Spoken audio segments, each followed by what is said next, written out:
باپ اور بیٹے اور روح القدس کے نام میں آمین۔ ہمارے لیے آج کی تلاوت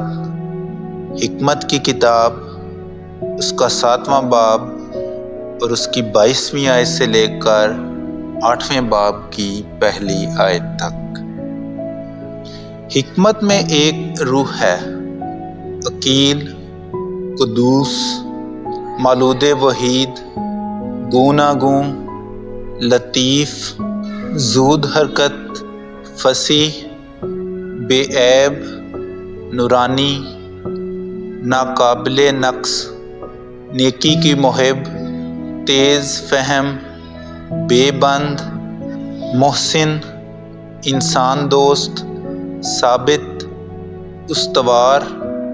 مطمئن، قدیر، رقیب اور ان تمام ارواح میں ساری جو فہیم، پاک اور لطیف ہیں، کیونکہ حکمت سب متحرک چیزوں سے زیادہ زود حرکت ہے اور اپنی لطافت سے ہر ایک چیز میں رواں ہوتی اور پہنچتی ہے، اس لیے کہ وہ خدا کی قوت کا بخار ہے اور قادر مطلق کے جلال کا خالص ظہور ہے۔ تو اسی لیے کوئی ناپاک چیز اس کے ساتھ ملاوٹ نہیں کھاتی، کیونکہ وہ ازلی نور کا عکس اور خدا کی عظمت کا صاف آئینہ اور اس کے کمال کی صورت ہے۔ وہ خود وحید ہو کر سب کچھ کر سکتی ہے اور قائم بالذات رہ کر تمام اشیاء از سر نو پیدا کر دیتی ہے اور پشت در پشت مقدس روحوں میں داخل ہو کر خدا کے محب اور انبیاء بناتی ہے،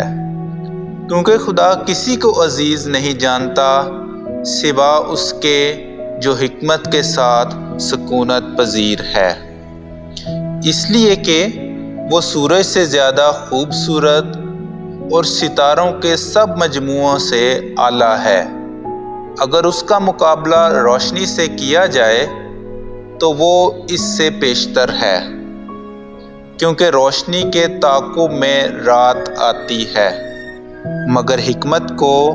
کوئی شرارت مغلوب نہیں کر سکتی۔ وہ ایک سرے سے دوسرے سرے تک پوری طاقت کے ساتھ پہنچتی ہے اور ملائمت سے ہر ایک چیز کا بندوبست کرتی ہے۔ کلام اقدس کا پڑھا اور سنا جانا ہم سب کے لیے باعث برکت ہو۔